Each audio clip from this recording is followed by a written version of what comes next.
Добар ден, почитувани. Го следите магазинот за родителство 0+ месеци на телевизија Телма. Денеска ќе имаме една интересна тема од областа на говорно-јазичниот развој кај децата.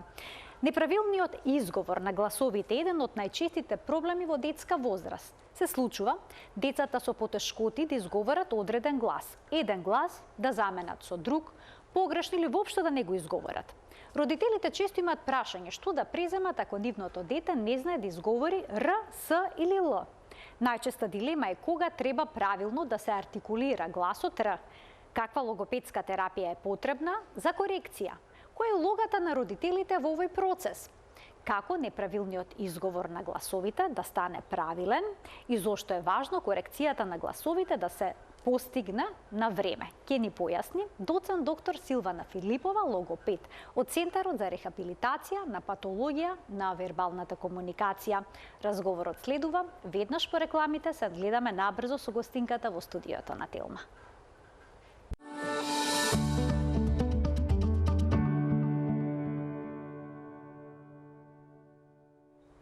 Неправилниот изговор на гласовите е еден од најчестите проблеми кај децата во предучилишна возраст. Родителите се прашуваат кога нивното дете ќе почне правилно да артикулира одредени гласови, дали е во ред што одредени гласови ги заменува со други или пак воопшто не ги изговара. Па кога да се јават на логопед? Дали е прерано? Едно од прашањата. Дилемите ќе ни ги разјасни доцент доктор Силвана Филипова, логопед од Центарот за рехабилитација на патологија на вербалната комуникација. Добре ни дојдовте во студиото на Телма и добар ден. Добар ден, добро ве најдов и благодарам за поканата. Обично во емисиите зборуваме за развојот на говорот, кога најдоцна треба да се појави, а некако во втор план е проблемот со изговорот на гласовите. Па како изгледа развојот на изговорот на гласовите, на која возраст децата кои гласови треба да ги изговорат? Има ли такви правила? Да, има. Значи развојот на гласовите оди постепено, значи не оди така брзо и наеднаш, него се одвива постепено и поминува низ неколку фази.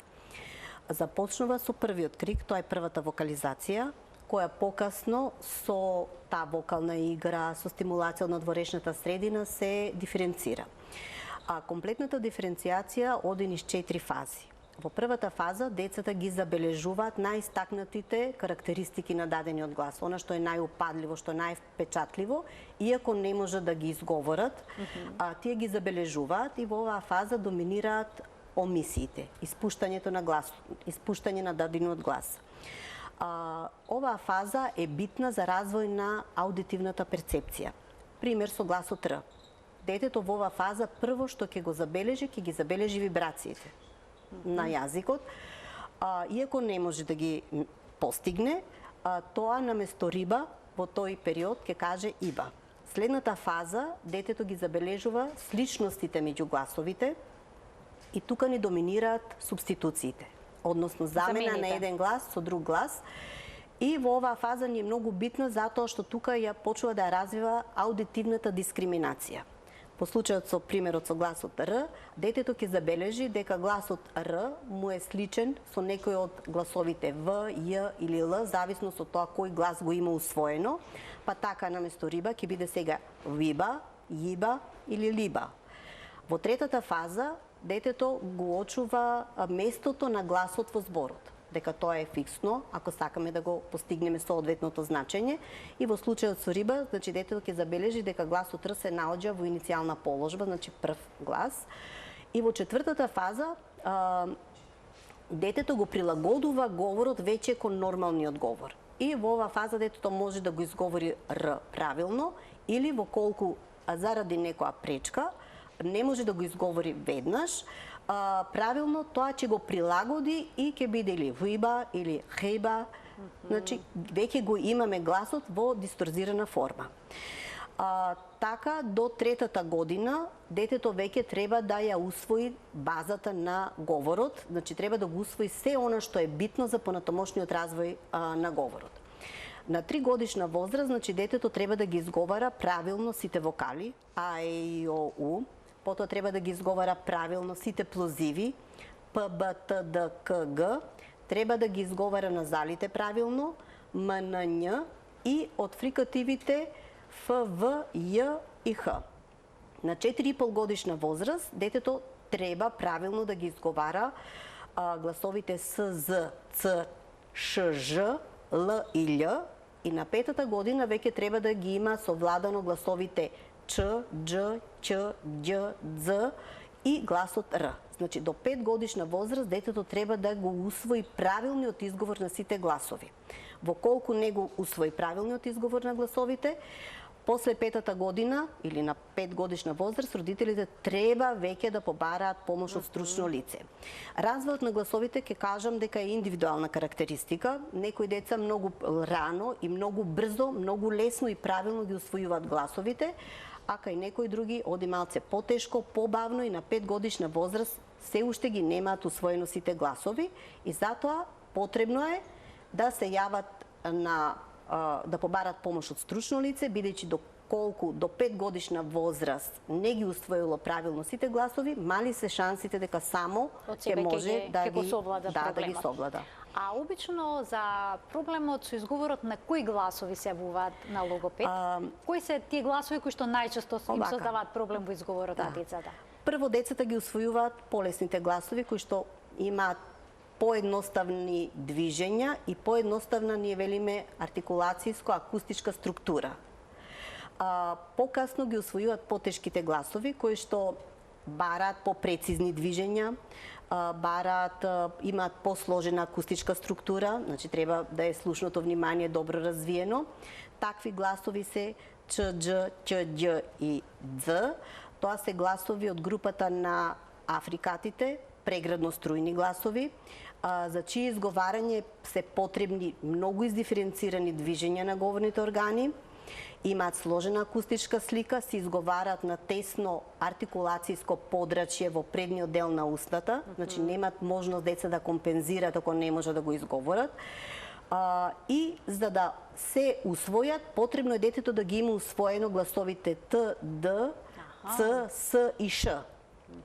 Така, например, еве гласот Ч, во почетокот при изговорот на зборот куче, ќе биде куте, па куце, па куче. Но нашата пракса покажува дека најчесто ни се јавуваат за помош, барат помош за неправилен изговор на гласовите С, З, Ц, Ч, Дж и овие што ги наведов од групата на африкати, и тогаш имаме едно пошироко артикулацијско нарушување, во кое што прво треба да почнеме од гласовите С, З, Ш, Ж, заради тоа што тие развојно порано треба детето да ги усвои и дефинитивно најтежок е гласот Р. Р затоа што има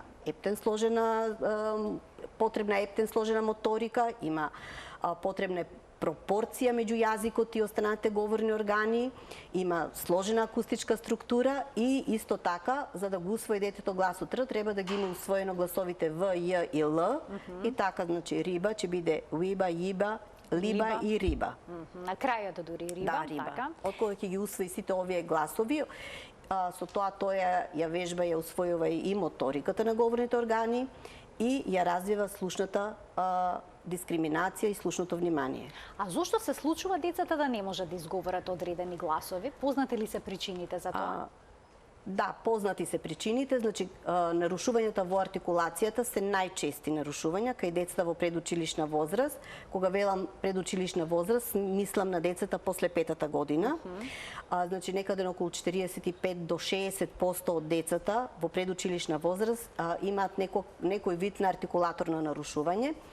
Тоа ни се податоци кои што сме ги добиле од систематските прегледи кои ги извршуваме секоја година по програма од Министерството за здравство. Минатата година дури имавме во една градинка и 80% од децата, значи има 80% има нарушување во артикулацијата, значи има тенденција да се зголемуваат. Присутни се и кај децата од школска возраст, значи некаде на околу 14% од децата од школска возраст имаат некаков вид на артикулаторно нарушување и 4% од возрастните имаат нарушување во изговорот. Причините можат да бидат најразлични. Прво се срединските фактори, значи детето е под интензивно влијание на средината. тоа и го усвојува и го учи и јазикот и изговорот од средината, и во колку нема добар говорен модел, детето може да го усвои неправилниот говорен модел, односно ако има некој во околината кој што има неправилни и во семејството, во околината. Значи, ако некој во семејството неправилно го изговара гласот Р, може и детето да го прифати. Исто така може и во колку и воспитачката или некој друг кој што се грижи за детето, ако детето како говорен модел го земе, ја земе таа личност, значи може да го усвои таквиот изговор. Потоа следуваат органските причини, значи разни аномалии на забалот, ортодонски аномалии, расцепи на устната, тврдото непце, краткиот френулум, доведува до појава на Што е тоа краток френулум? Тоа е подјазичната ресичка, да. Кратка е подјазичната ресичка и моториката на јазикот е нарушена. Значи јазикот ја нема таа фина моторика и мора по хируршки пат да се отстрани за да може да се добијат одредени гласови. Подвижност на јазикот. Значи тоа спаѓа во тие органски причини. Потоа имаме невролошки причини, значи некои повреди на централниот нервен систем, посебно во областите кои што се задолжени за перцепција на гласовите, за говорната експресија, може да доведат до артикулаторни нарушувања. Нарушувањето во слухот исто може да доведе до појава на проблеми во изговорот. Ние не често, но ни се случува да дојдат родители да побараат помош заради неправилниот изговор, но на аудиометриското испитување ќе видиме дека има некоја редукција на слухот, некој благ пат на слухот кој што бил причина за неправилниот изговор на гласовите. И на крајот најчести се тие функционалните причини. Тука е начинот на живот, значи се повеќе родители ги храна децата со блендирана, пасирана храна. Тоа ги храна дури до 4-та година, па така се повеќе имаме деца кои што не знаат да џвакаат, да голтаат, и кај овие деца оралната праксија, односно подвижноста на говорните органи е многу слаба и таквиот говор кој што се развива кај овие деца често пати е мумлив, неразбирлив, ги изговарат гласовите на пошироко артикулацијско подрачје и неразбирлив. Значи пасираната храна влие на развојот на моториката на говорните органи. Значи колку повеќе детето џвака, тврда храна, толку подобро, значи прави гимнастика на оромоторниот апарат. Исто така, долго време цуцаат цусла, значи до 5 години гледаме, среќаваме деца кои што цуцаат цусла. Цуслата го задржува тоа инфантилно голтање, кај инфантилното голтање јазикот оди напред, наместо да се враќа назад и ја оневозможува дисоциацијата, раздвојувањето на говорните органи за време на изговорот, за време на говорењето. Значи, изговорот на гласовите бара многу сложени, издиференцирани, минимални движења на говорните органи. Секој говорен орган си има свое место за време на изговорот на дадениот глас. Кај овие деца кај кои што цуцаат подолго време цуцла и има такво инфантилно голтање, за време на изговорот говорните органи се движат во иста насока. Во иста насока, наместо да се раздвојуваат и секој да си го заземе својата положба, ти одат во иста насока и таквиот говор секако е неразбирлив и е тежок за да се следи и се појавуваат неправилен изговор на некои од потешките гласови. Исто така и аудитивната недобро развиена аудитивна перцепција и дискриминација може да доведе до појава на неправилен изговор, во колку детето што од најрана возраст е изложено на влијание на дигитален говор од екраните, наместо да биде изложено на жив говор, ние така го велиме, жив говор или директен говор, каде што детето ја следи интонацијата, аудитивната перцепција се изострува, кај дигиталниот говор тој е говор кој детето го слуша со закаснување и најчесто оштетува аудитивната дискриминација и кај оваквите деца имаме тешки форми на дислалија. Ова всушност дава објаснување зошто 80% од децата во таа градинка во која што била правена анализата имаат проблем всушност со изговор на гласовите. Значи, родителите од најмала возраст, бебето штом ќе се роди, веднаш да почне да му зборуваат? Треба да му зборува, да, и тоа да биде жив говор. па и за развојот на говорот, нели се почесто ни се зголемува бројката на деца кои што тешко проговоруваат, потребни се правилни стимулации. Секое дете доаѓа на свет со одредена биолошка предиспозиција, но таа биолошка основа за да се развие треба и да имаме правилни стимулации од надворешната средина. Понекогаш се случува да детето има нормална биолошка основа, но срединските фактори се лоши и тоа нема да го развие својот потенцијал. Имаме ситуации кога детето ќе се роди со некоја потешкотија. Значи велиме дека има послаба биолошка основа, но срединските фактори се добри, тоа ќе компензира и ќе го надмине проблемот. Проблемот со изговорот на гласовите се нарекува дислалија? Дислалија, тоа е по старата класификација и е од домаќинен кај нас логопедите, иначе по оваа интернационалната класификација се нарекува нарушување во артикулацијата на гласовите. Сега нарушувањето во артикулацијата на гласовите представува ли сложено јазично говорно нарушување во детска возраст? Па не би требало да представува сложено, затоа што тоа е безазлезно нарушување, не влие, не го спорува растот и развојот на детето, но има влијание врз говорната естетика. Значи, врз говорната естетика не е едно ако гласот неправилно се изговара, влие врз разбирливоста на говорот. Например, ако детето изговара повеќе гласови неправилно, значи таквиот говор ќе биде неразбирлив и тежок за следење, значи влие на тие на развојот на разбирливоста на говорот, влие потоа на емоционалниот и на социолингвистички план.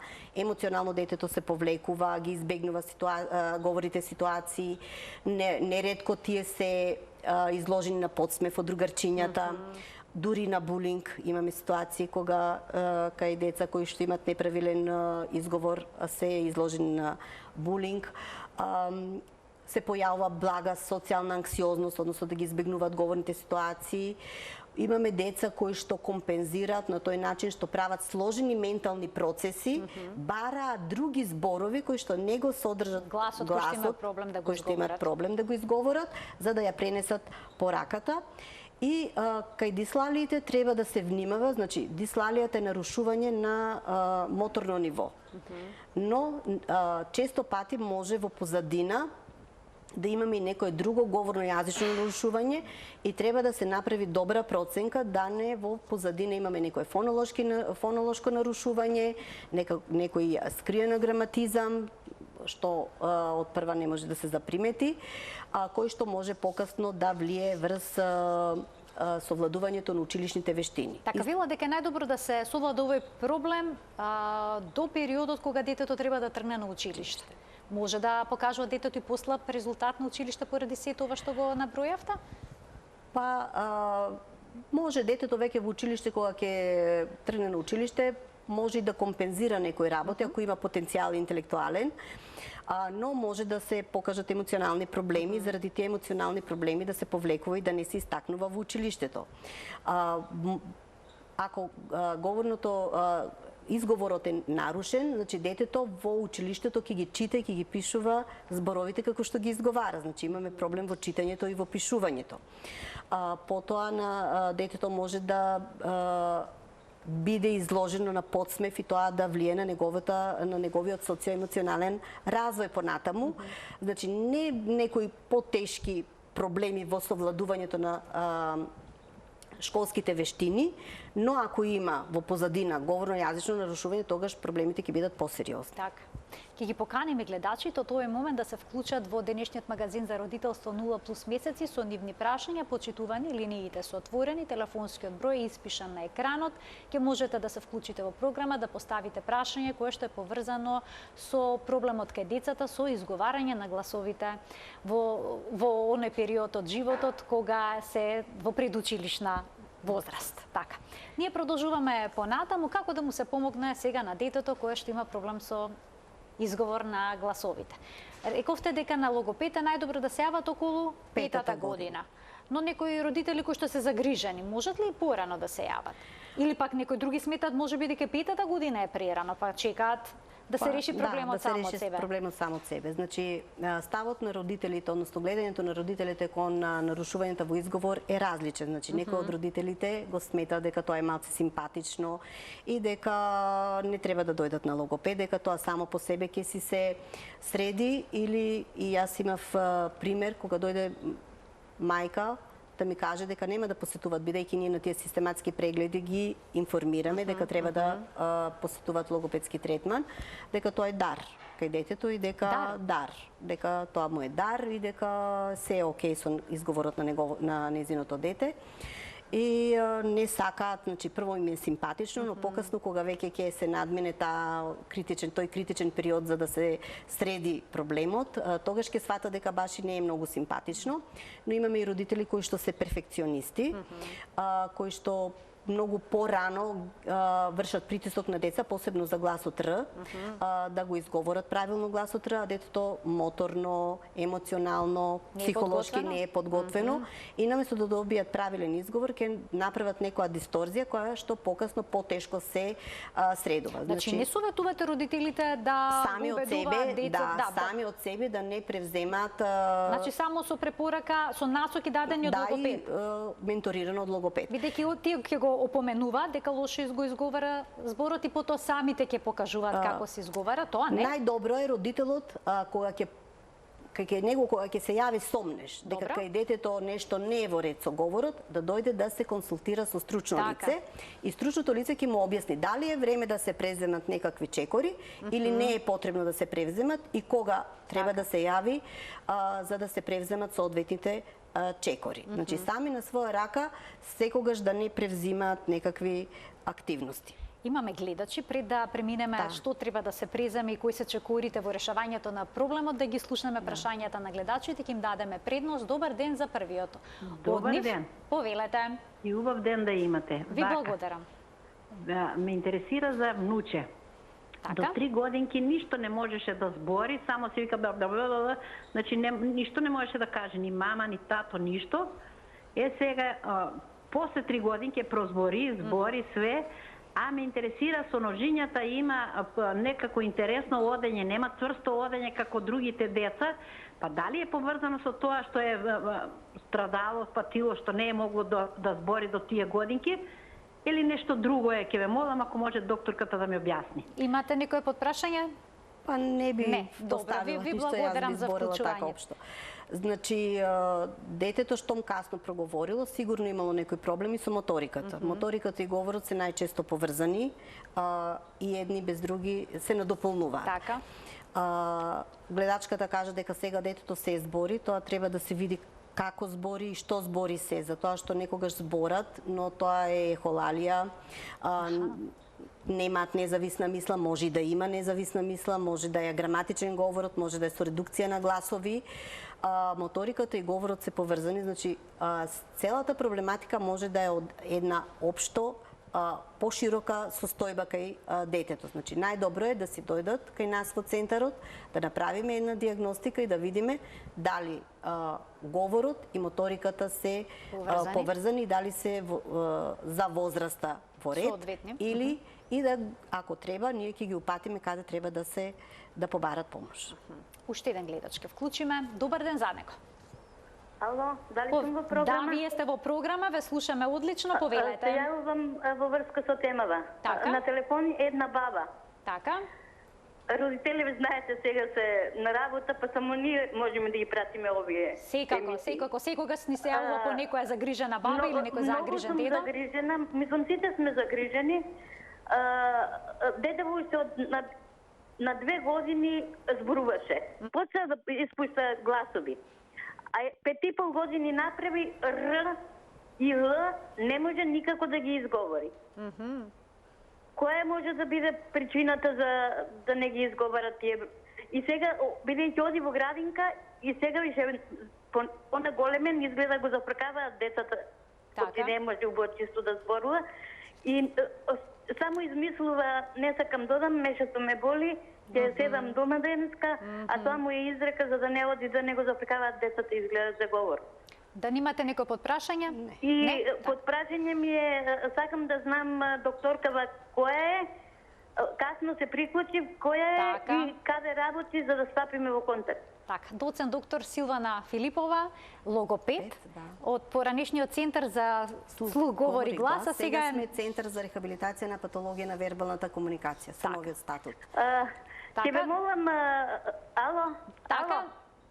Ќе ве молам на крајот на емисијата, ти многу тихо слушам сега, да Така, уште еден подпис ќе има во текот на емисијата, ќе биде подпишана гостинката и ќе можете уште еднаш и ќе можете да видите за кого се работи. Ви благодарам за вклучувањето во програма. Силвана, што можете да... Кај детето се работи за неправилен изговор на гласовите Л и Р, значи детето уште не е зрело, пошто гласот Л не е совладан, значи не може да го совлади гласот Р. Значи, мора да се совлада гласот Л, за потоа се совлада гласот Р. Не е правило секогаш, но развојно така тие се чекорите. Кај детето гледаме дека имаме на емоционален план веќе импакт од неправилниот изговор, тоа се повлекува, тоа што не сака да оди во градинка, значи се повлекува од говорните ситуации пред непознати или пред група, пред поголема група на деца и луѓе. Баш на време 5,5 години, најдобро е сега да се јават и да се започне со вежбите и се надевам дека, пошто третманот на дислалит има многу добра прогноза. Значи 100% може да се коригира. Што значи тоа? За колку време обично родителите може да ги очекуваат резултатите кај нивното дете? Малце е неблагодарно да се зборува за временскиот период. Но претпоставам дека тоа е едно од прашањето на родителите. Во ред, значи, должината на третманот зависи од повеќе фактори. Прво, дали е само еден глас или повеќе гласови, дали детето е мотивирано, некогаш децата не се мотивирани, повеќе родителите се мотивирани, дали имаме континуитет во работењето, бидејќи кај нарушувањето во артикулацијата потребен е тој континуитет, бидејќи ние може да го добиеме гласот, но ако се направи подолга пауза, тоа не е автоматизирано, пак детето ќе се врати на стариот изговор и тогаш повторно од почеток ги поминуваме сите чекори. Потоа е многу важно дали во позадина имаме и нешто друго, например ако имаме проблем со аудитивната дискриминација, тогаш третманот ќе трае малку подобро. Значи, си има случаи за 1 месец да го коригираме гласот Р, но има и за 6 месеци. Значи, во просек околу 6 месеци до 1 година е. А некогаш може да одземе и 2 години, ако не се придржаваат на советите, нема континуитет, тешко ние оди соработката со детето, значи може или во позадина имаме некое фонолошко артикулаторно нарушување, каде што малку ќе го одолжи тој третман. Кога имаме дете кое што има проблем при изговарањето на одредени гласови, каде родителите најнапред треба да се јават? Веднаш кај логопед, дали кај матичниот лекар, зошто некогаш ги праќаат на оториноларинголог, односно кај лекар за преглед на уво, нос и грло? Па овака, прво треба да се јават кај матичниот лекар, бидејќи кај нас доваѓаат со упат од матичен лекар и тоа на мој термин. Ние во нашата установа ги вршиме сите потребни прегледи, кои што се потребни за да се диагностицира нарушувањето во артикулацијата. Прво ќе го види психолог, тој ќе ни каже каков е емоционалната состојба на детето, мотивација, интелектуален статус, когнитивен статус.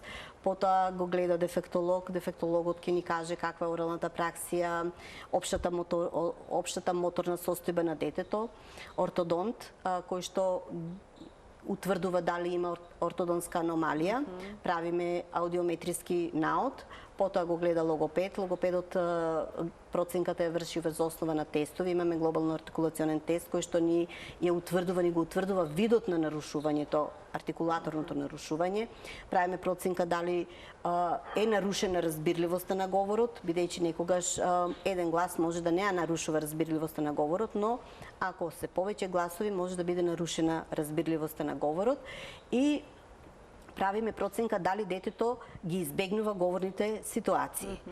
И закажуваме третман и после тоа се започна со рехабилитацијскиот третман. Може да се случи детето да одбива да комуницира со логопедот?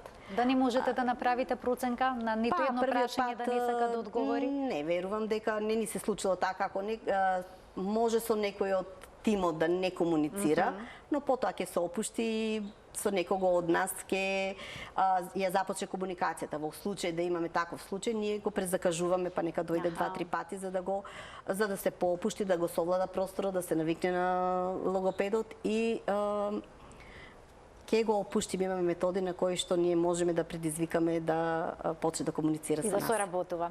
И сега како изгледа еден логопедски третман? Па логопедскиот третман секогаш започнува со вежби за логомоторика. Значи прво најчесто тие вежби им ги даваме како совет на родителите за да не губиме толку време. Тоа се вежби од секојдневниот живот. Значи потребна едукација на родителите. Па некое советување на родителите. Ние, значи родителот треба да биде вклучен во секој сегмент од рехабилитацијскиот третман. Значи погрешно ако родителот каже јас го носам на логопед, дали е на приватно плаќан пари или во заводот, во центарот, и дека мојата работа тука е завршена.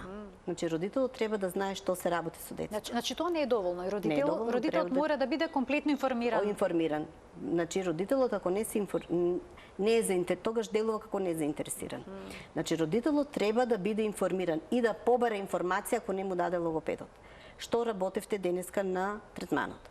Значи прво почнуваме со тие вежби за логомоторика, му даваме насоки на родителот. Тоа се вежби дување со сламка, со цевче, да, тука имавме вежби, фотографии. Децата лижавче, потоа дуват балончиња. Тоа се вежби кои ја подобруваат моториката на говорните органи. Следната фаза е оромоторно позиционирање. Значи ги местиме говорните органи пред огледало или со помош на шпатули, сонди во правилната позиција за изговор на дадениот глас. При тоа му опишуваме положба да стави го езичето тука, ајде пробај овака, пробај така, значи ги местиме говорните органи и го добиваме гласот. Но тој глас е нестабилен. Немаме се уште синапси створено, не е автоматизиран и може да се изгуби. Па го вежбаме, прво почнуваме со слогови, безсмислени слогови, затоа што во слогот нема автоматизам. Ако почнеме директно со зборови, во зборовите тој веќе има автоматизам и ќе почне веднаш по старо да ги изговара. Например?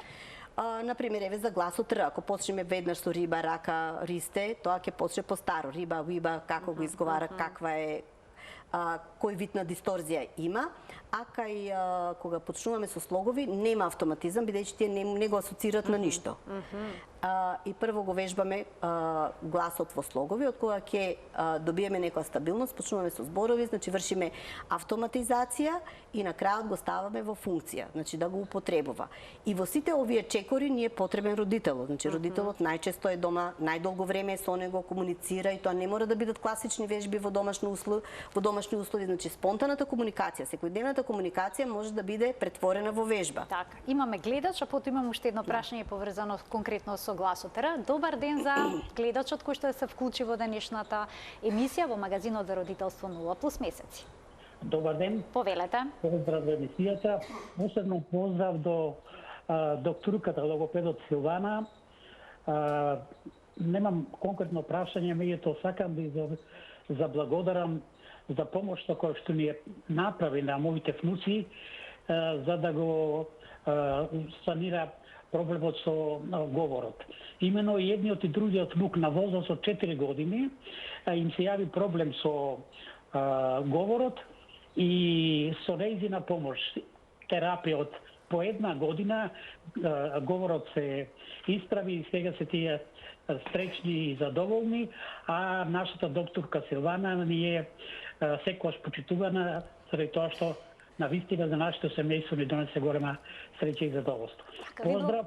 Ви благодарам многу што се вклучивте и што го споделивте вашето искуство со нас. Благодарам за убавите зборови, тоа ми е работа, значи баш ми е драго што некои тоа го доживеале како среќа во домот и семејството и така. Така, па многу е важно да се регулира говорот кај децата, да се исправи.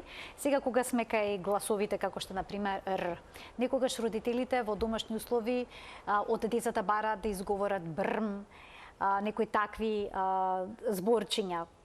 Советувате ли да се практикува тоа? Да, и во тие моменти тие убаво ги изговараат. Ако го добиваме гласот Р, за да се добие напнатост на јазикот Добро. и да се добијат вибрации, ние почнуваме прво со Т. Аха, со Т. Тр. Или Тс. Т и С. Барем јас така работам сега. Така. Секој си има своја техника за работа.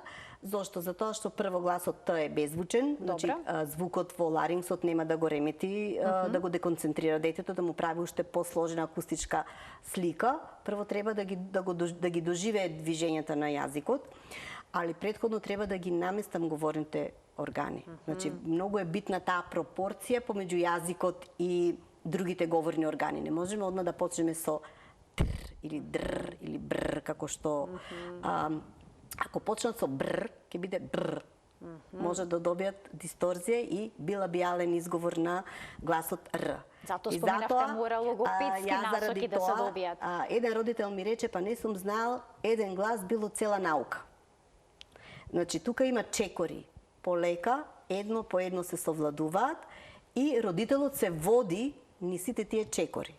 Значи, прво се местат говорните органи, се подобрува општата моторика на говорните органи, па потоа почнуваме, јас почнувам со Т и С, затоа што треба воздушната струја да се движи низ средината на јазикот, прво да го осети текот на воздушната струја, бидејќи кај нарушувањата во артикулацијата, нарушена е модулацијата на воздушната струја и место положбата на говорните органи.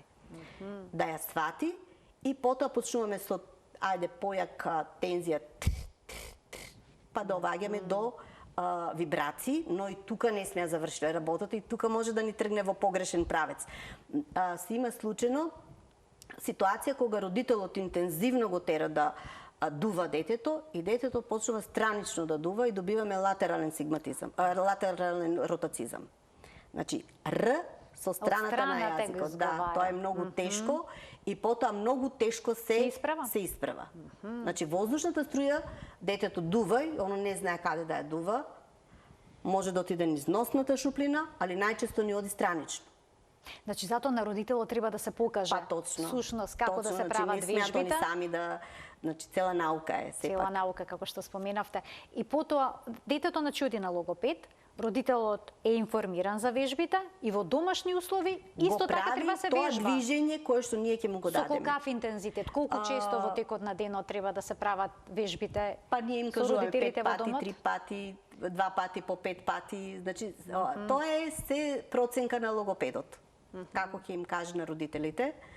На крајот, кога веќе јас ќе го добијам гласот, ја вклучувам и раката, значи моториката и говорот, значи нешто да работи со рацете и да го изговара гласот Р, за да може и моторички и говорно да се побрзо автоматизира. Дали е полесно да се исправи начинот на изговарање на одредени гласови кај помало дете или пак кај дете што е во училишна возраст? Критичен период за санирање на неправилната артикулација е возраста од 5 години до 7 е најидеална, но до 9 е полесно. Како поминуваат годините, така е потешко, затоа што и пластицитетот прво на мозокот веќе е при крај. Второ, автоматизмите се многу длабоки кај повозрастните деца и многу е потешко после 9-та година да се исправи артикулаторното нарушување. Значи, идеално е од 5 до 7 и до 9 можеме пак некоја корекција да направиме, а потоа е многу потешко.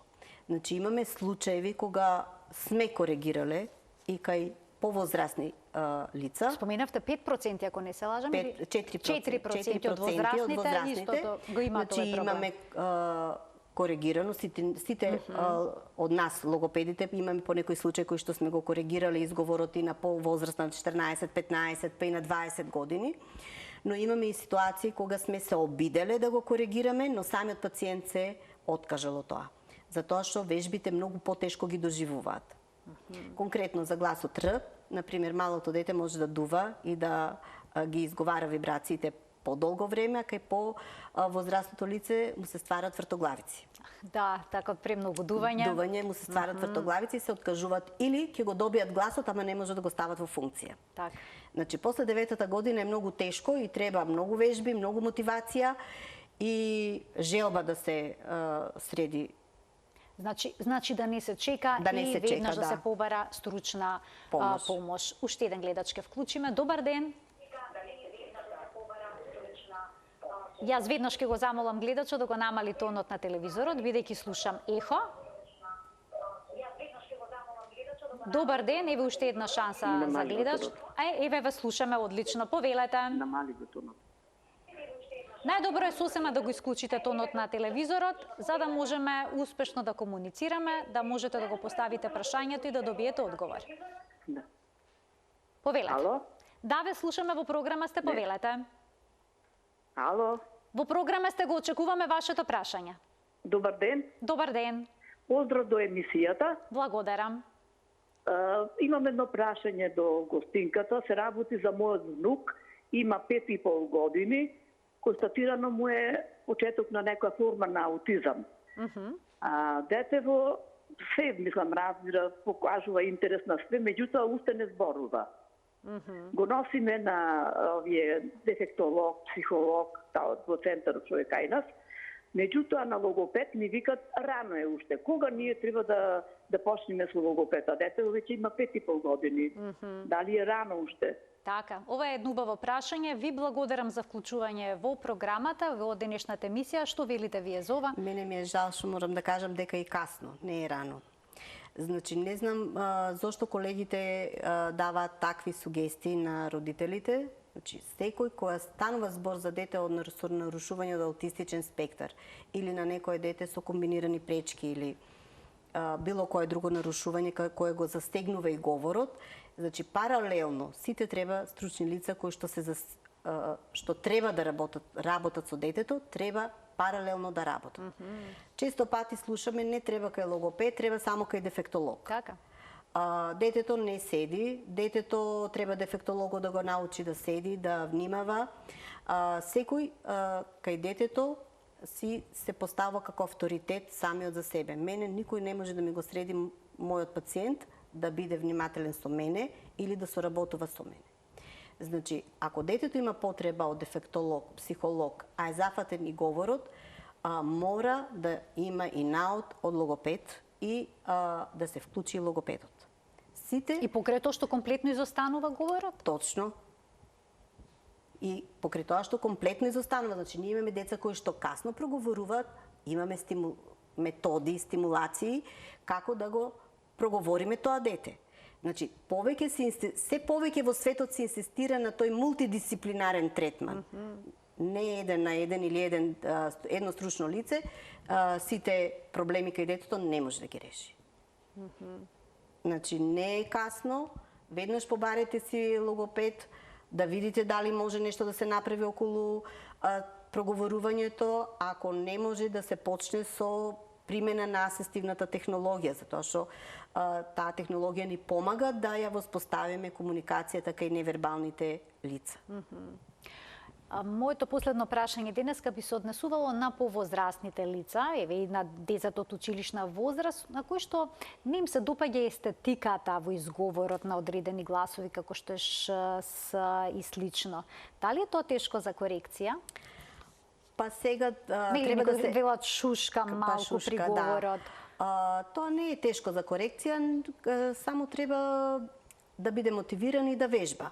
Значи имав јас ситуација многу одамна, ми дојде пациентка која што студираше пеење и имаше некое благо шушкање како интердентален сигматизам од прв степен, едва и приметно. Но во одредени професии тоа се чувствува. Да, тоа се чувствува и професорите и сугерира да посетува логопедски вежби. Значи тоа може, бидејќи е благо нарушување, но ако стварно е мотивиран за да го автоматизира, да го применува. Клучна е мотивацијата. Мотивацијата и вниманието. Кај лицето ние успеавме да го коригираме тоа, но го применуваше само додека пееше. Во спонтаниот говор, пак тоа благото шушкање се чувствуваше, но тоа не беше проблем, затоа што и до тогаш никој не го приметувал. А во пеењето, вниманието беше вклучено, си беше внимателна и си ги применуваше техниките кои што и беа со кои предучени. предучени. Како нешто што може да и помогне. На крајот од денешната емисија да сублимираме, значи доколку родителите забележат некаков проблем со изговорот на гласовите кај нивното дете, да се јават на време. Оптимално е 5 години. 5 години, може и 4,5, не е проблем. И тоа не е рано. Најдобро е 5 годишна возраст. Ние почнуваме да ги работиме со 4,5 години, затоа што сега и тргнуваат порано во училиште и прагот ни е спуштен и нас. Да, многу родители се загрижени кога да.